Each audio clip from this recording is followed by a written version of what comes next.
पानी, कोई पानी पिला दो।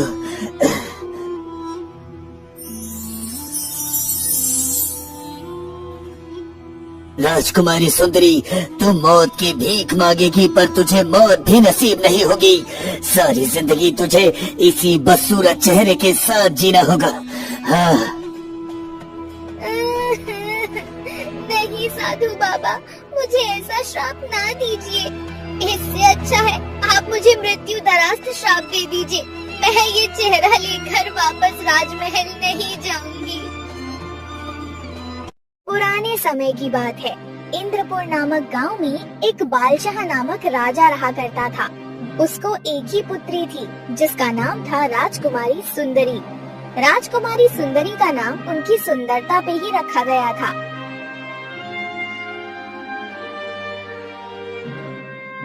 एक दिन राजकुमारी सुंदरी आईने के सामने खड़ी थी। रानी सरोज उनके पास आई और बोली, राजकुमारी सुंदरी, आप हमेशा आईने में खुद को ही निहारती रहती हैं। अब आप बड़ी हो गई हैं। इस इंद्रपुर की देखरेख अब आपको ही करनी है। आप हमारी इकलौती संतान हैं। महाराज भी अक्सर हमसे इस विषय में बात करते हैं। अब आप खुद की सुंदरता को भूलकर राज्य पे ध्यान दीजिए।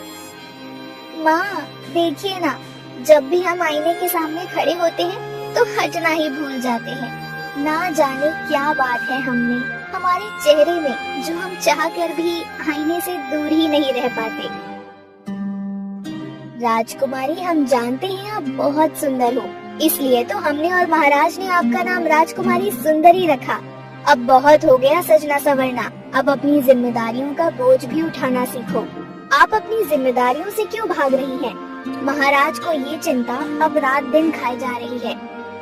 ठीक है माँ, आप पिताजी से बोलिए वो चिंता ना करें। हम इस इंद्रपुर का बहुत ख्याल रखेंगे, बिल्कुल अपनी ही तरह।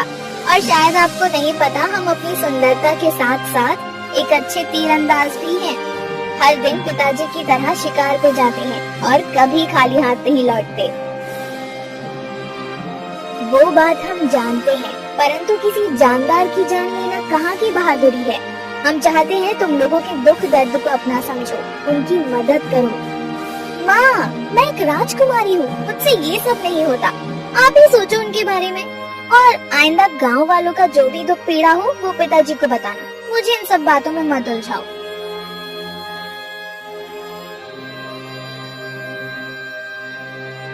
इतना बोलकर राजकुमारी ने अपना तीर से भरा तरकश उठाया और महल के बाहर निकल गई। बाहर राजकुमारी का घोड़ा उनकी प्रतीक्षा कर रहा था। राजकुमारी घोड़े पे बैठकर जंगल की ओर चल गई। रानी की बोली गई बातें उसको अंदर ही अंदर बहुत क्रोध दिला रही थी। थोड़ी ही देर में वो जंगल के बीच पहुंच गई। राजकुमारी को घूमते घूमते शाम हो गई, पर आज उनको कोई भी शिकार नजर नहीं आया। राजकुमारी का दिमाग तो सुबह से ही गर्म था। अब शिकार ना मिलने पे वो क्रोध से पागल हो गई। ये कैसे हो सकता है? मैं खाली हाथ महल नहीं लौट सकती। मुझे अपना शिकार ढूंढना ही होगा।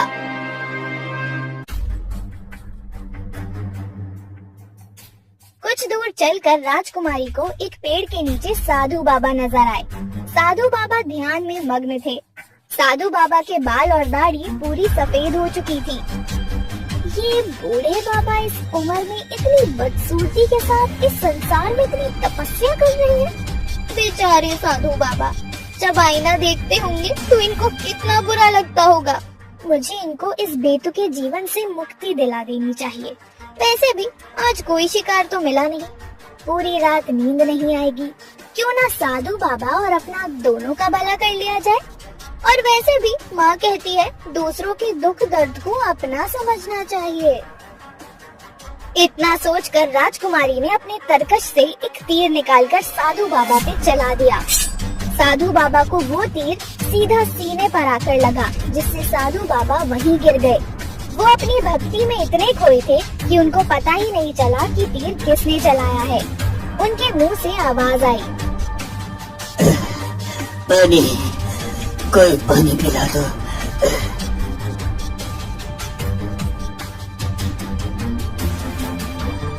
बाबा, पानी तो है मेरे पास, घोड़े पे बंधा हुआ है। यदि मैंने आपको पानी पिला दिया तो कहीं ऐसा ना हो कि आपकी बदसूरत उंगलियां मेरे नाजुक हाथों को छू जाए तो मेरी उंगलियां गंदी हो जाएंगी। साधु बाबा ने देखा राजकुमारी के हाथों में तीर और धनुष था। साधु बाबा समझ गए राजकुमारी ने ही उन पे तीर चलाया है। राजकुमारी सुंदरी, बहुत घमंड है ना तुझे अपनी सुंदरता पे। मैं तुझे श्राप देता हूँ, तू सारी जिंदगी एक बदसूरत औरत बन के रहेगी। तू मौत की भीख मांगेगी पर मौत भी तुझे नसीब नहीं होगी। हाँ, इतना बोलकर साधु बाबा की मृत्यु हो गई और राजकुमारी हंसने लगी। बूढ़े साधु, तुझे क्या लगता है तेरी इन बातों से मेरी सुंदरता पे कोई आँच आएगी? राजकुमारी सुंदरी को हंसते हंसते आभास हुआ कि उसके चेहरे की त्वचा सिकुड़ रही है। उसने अपने हाथ से चेहरे को छुआ जहाँ पे कुछ नसें खड़ी हो गई थी। राजकुमारी ने अपने हाथों को गौर से देखा जहाँ मांस की जगह हड्डियाँ और नसें ही नजर आ रही थी। चांदनी जैसा सफेद रंग अब सियाह पड़ गया था। राजकुमारी ने चिल्लाते हुए कहा, ये क्या हो रहा है मेरे साथ? मेरा सुंदर जिस्म सियाह कैसे हो गया? क्या इस बूढ़े की श्राप ने मुझे जकड़ लिया है?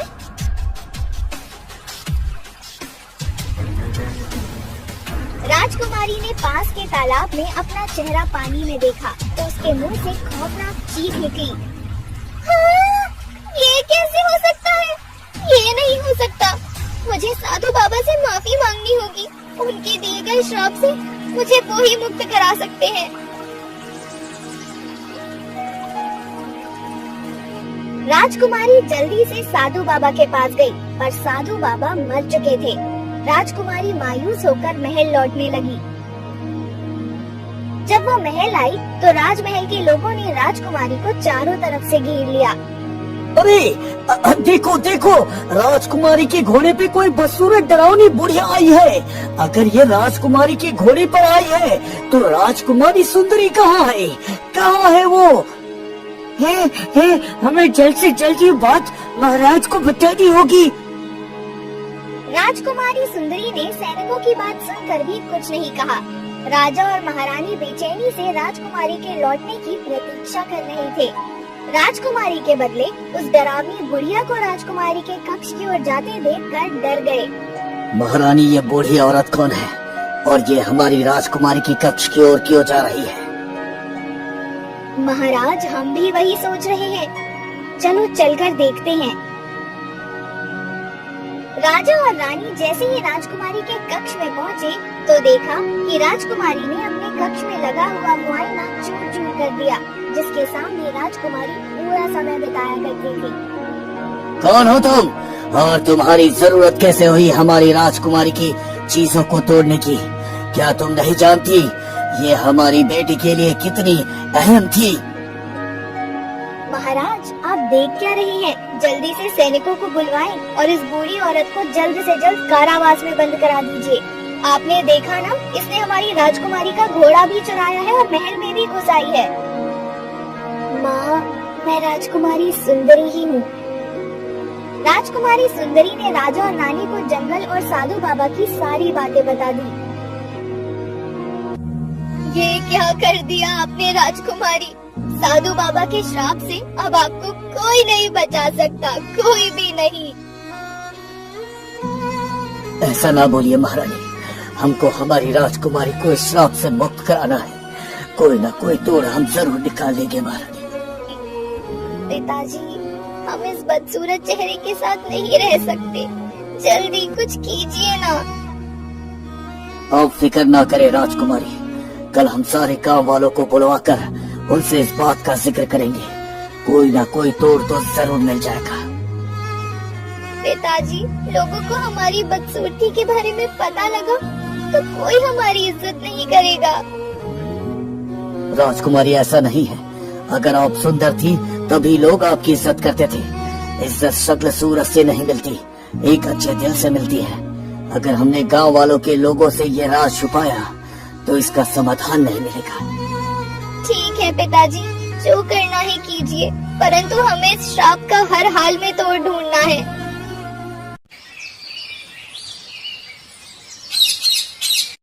अगले दिन राजा ने पूरे गांव में डुगडुगी पिटवा दी।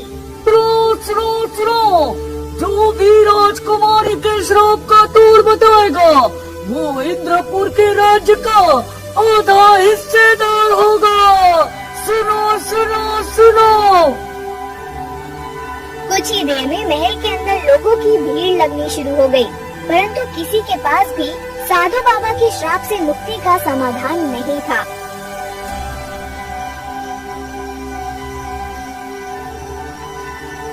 रात हो गई।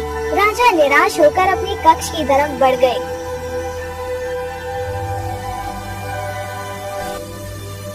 कई दिन ऐसे ही बीत गए। एक दिन मंत्री जी ने कहा, महाराज, एक जवान लड़का है जो आपसे मिलना चाहता है। वो कई दिनों से रोज महल आ रहा है। आप किसी से मिलना नहीं चाहते, इसलिए मैंने आपको बताया भी नहीं महाराज। हाँ मंत्री जी, हमारा मन नहीं किसी से मिलने का। उसको बोलो वो यहाँ से चला जाए। महाराज, उसका कहना है कि वो साधु बाबा के श्राप के बारे में जानता है। मंत्री, अब हमें लगता है कि किसी के पास भी इसका तोड़ नहीं है। मंत्री के काफी प्रयास के बाद राजा ने उस लड़के को अंदर बुला लिया। महाराज, देरी से आने के लिए क्षमा चाहता हूँ। मेरा नाम आर्यन है। मैं इसी गांव में रहता हूँ। कुछ दिनों से गांव के बाहर गया था और जब लौट के आया तो गांव के लोगों ने राजकुमारी के बारे में बताया मुझे। तुम्हें जो बोलना है जल्दी बोलो। महाराज, साधु बाबा के श्राप का तोड़ यतनपुर की गुफा में मिलेगा। यदि राजकुमारी खुद यतनगढ़ की गुफा में जाए, द्वार के पहरेदार सड़क की दी हुई परीक्षा में सफल हो जाए, तो वो राजकुमारी को इस श्राप से मुक्ति दिलाने का रास्ता अवश्य बता देंगे। तुम जानते भी हो, तुम सड़क की बात कर रहे हो, वो कितना खतरनाक है। सारे गांव के लोगों का खून भी उसको पिला दो तो उसकी प्यास नहीं बुझती। क्या तुम भूल गए यतनगढ़ के रहस्य को? यतनगढ़ को हजारों वर्षों से किसी ने नहीं देखा। सड़क द्वार के अंदर जाने वाले से पहले ही वहां जाने वाले की खून की बलि ले लेता है। महाराज, राजकुमारी के पास इसके अलावा कोई दूसरा रास्ता नहीं है। साधु बाबा भी मर चुके हैं। अब राजकुमारी को यही करना होगा। आर्यन की बात सुनकर राजा बहुत चिंतित हो गए।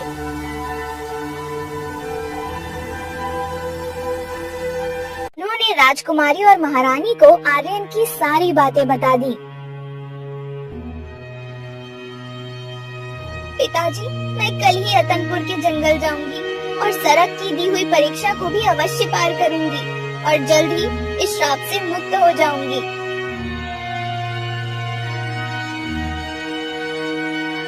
अगले दिन राजकुमारी महल के बाहर जाने लगी तो गांव के कुछ लोग राजा के सामने आकर खड़े हो गए। क्या हुआ? आप लोग यहाँ क्यों आए हो? महाराज, आर्यन ने हमें सब बता दिया है। राजकुमारी के साथ कोई भी मनुष्य सड़क की गुफा में प्रवेश नहीं कर सकता। अगर मनुष्य वहाँ नहीं जा सकता तो राजकुमारी भी एक मनुष्य ही है। हम राजकुमारी को अकेले वहाँ नहीं जाने देंगे। हम भी राजकुमारी के साथ ही जाएंगे महाराज। हाँ, हम आपकी चिंता समझ रहे हैं, परंतु अगर सड़क की गुफा में आप में से किसी ने भी पांव रखा तो जलकर भस्म हो जाओगे। इसलिए आप लोग रास्ते से हट जाएं। राजकुमारी को जाने दीजिए।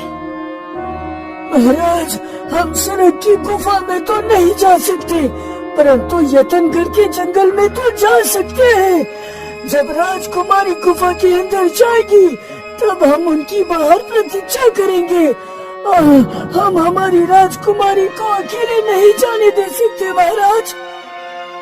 लोगों का इतना स्नेह देखकर राजकुमारी की आंखें नम हो गई। राजकुमारी के इतने डरावने होने पर भी कोई उससे घिन नहीं कर रहा था। राजा के लाख समझाने के बाद भी जब लोग पीछे नहीं हटे थे तो राजा ने 2 लोगों को राजकुमारी के पीछे जाने की अनुमति दे दी।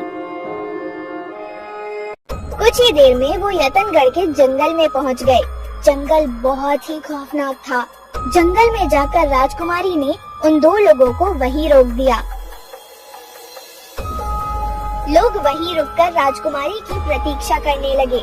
राजकुमारी ने जैसे ही गुफा के द्वार के अंदर प्रवेश करना चाहा तो द्वार के ऊपर सड़क का डरावना चेहरा नजर आया। राजकुमारी सुंदरी, आखिर तू आ ही गई। मैं कब से तेरी प्रतीक्षा कर रहा हूँ। मेरे लिए खून लाई है ना? कौन सा खून? मेरे पास तो कोई खून नहीं है। और राजकुमारी, तूने जो गुफा के बाहर 2 लोग छोड़े हैं, उनको अंदर लेकर आओ और मुझे उनके खून की बलि दे दो। उनकी बलि से अपना मुख खोल दूंगा और तुझे भीतर का रास्ता मिल जाएगा। राजकुमारी सुंदरी ने ये सुना तो सोचने लगी, जो लोग मुझे इतना स्नेह करते हैं, मैं उनकी बलि कैसे दे सकती हूँ? वो लोग अपनी जान पे खेल के मेरे साथ यहाँ आए हैं। मैं उनकी बलि नहीं दे सकती। मुझे कुछ और सोचना पड़ेगा। सरक, तुम्हें खून की बलि चाहिए ना? मैं तुमको खून दूंगी। फिर तो तुम अपना द्वार खोल सकते हो ना? हाँ राजकुमारी, यही सरक के द्वार की भेंट है। हाँ। राजकुमारी ने अपना खंजर निकाला और अपनी एक उंगली को काट दिया। उसका खून उस द्वार पे गिरने लगा, जिसको देख सरक ने कहा, ये क्या किया तूने राजकुमारी? अगर तू श्राप से मुक्त हो गई तो फिर तेरी एक उंगली के बिना सुंदर कैसे लगेगी? फिर तू इस संसार की सबसे सुंदर राजकुमारी नहीं मानी जाएगी। हाँ सरक, मुझे मेरी गलती का आभास हो चुका है। अपनी सुंदरता को बचाने के लिए अब मैं किसी निर्दोष की जान नहीं ले सकती। तेरी नियति इस सरक को पसंद आई। मुझे कोई खून नहीं चाहिए था, बस तेरी नियति देखनी थी। इतने वर्षों से यहाँ जो भी आया है वो हमेशा साथ आए लोगों की बलि देता आया है, इसलिए आज तक कोई भी द्वार के भीतर ना जा सका। अब तू अंदर जा सकती है। राजकुमारी अंदर चली गई।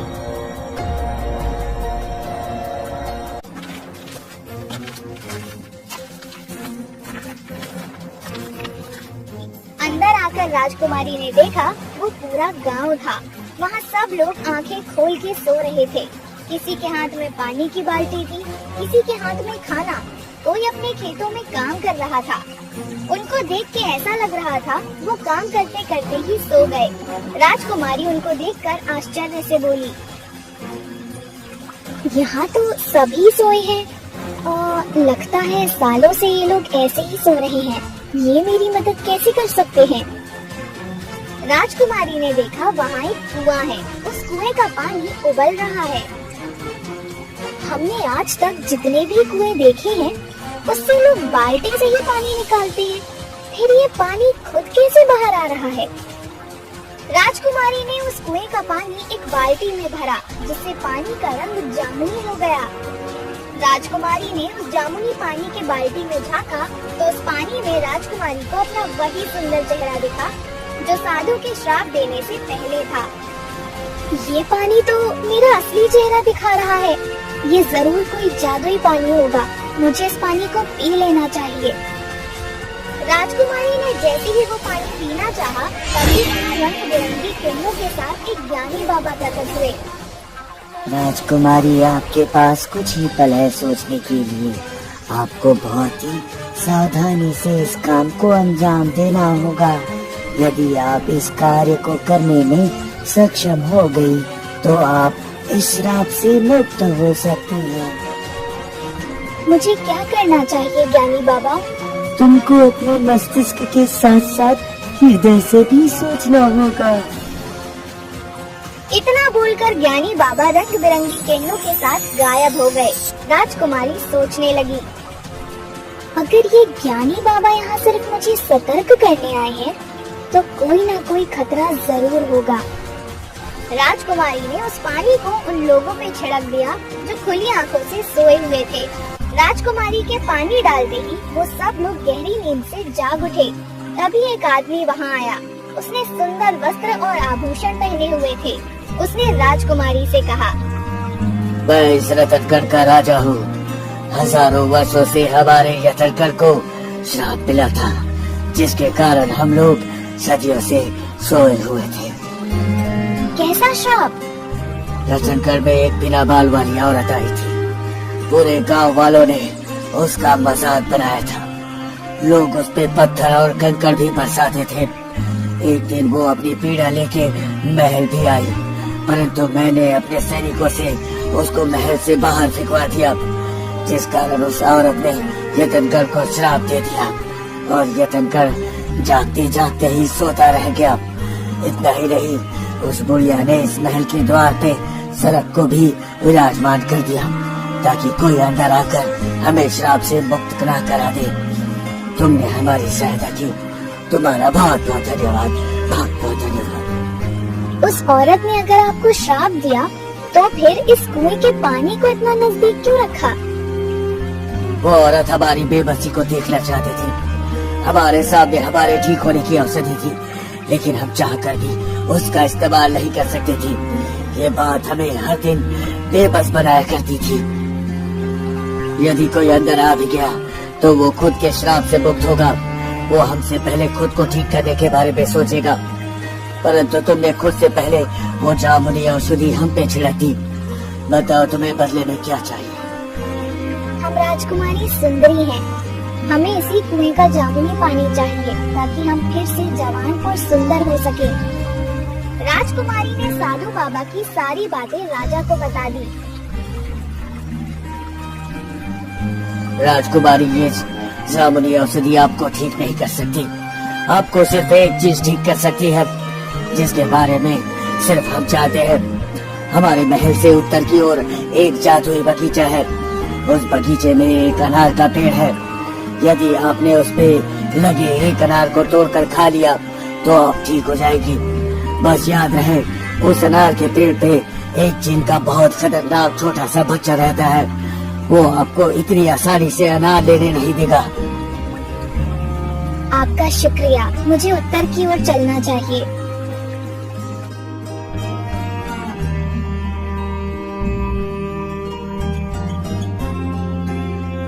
राजकुमारी उत्तर की ओर चल दी। कुछ ही देर में राजकुमारी उस बगीचे में पहुंच गई, जहां जिन का डरावना बच्चा बैठा हुआ था। मुझे इस अनार के पेड़ का एक अनार चाहिए। आपकी बड़ी मेहरबानी होगी। तू इस अनार को तोड़ तो ले, परंतु अगर तू 2 पल में इस बगीचे से बाहर नहीं गई तो तू इस अनार के पेड़ की जड़ में समा जाएगी। हाँ। ठीक है, मुझे ये मुआवजा मंजूर है। राजकुमारी ने वो अनार तोड़ लिया, जिसके टूटते ही वो जिन का बच्चा रंग बिरंगी रंगों के साथ एक सुंदर बच्चा बन गया। उस बच्चे ने एक चमकता हुआ मोती राजकुमारी की तरफ उछाला। राजकुमारी, इस मोती को पकड़ के तुम 2 पल में बगीचा पार कर सकती हो। मैं इस बगीचे का रखवाला हूँ। ये अनार किसी गलत हाथ में न पड़ जाए, बस इसलिए लोगों को डराता हूँ। राजकुमारी ने जल्दी से वो मोती पकड़ लिया। उस मोती के पकड़ते ही राजकुमारी उस बगीचे के बाहर आ गई। राजकुमारी ने वो अनार खोल के देखा तो वो अंदर से खाली था। वो उदास हो गई। फिर राजकुमारी ने उस चमकते हुए मोती को देखा, जिसका रंग अब लाल हो चुका था। वो ही अनार का असली दाना था। राजकुमारी ने वो मोती मुंह में रख लिया, जिसके खाते ही राजकुमारी फिर से सुंदर राजकुमारी बन गई। वो बहुत खुश हुई और अपने महल लौट आई।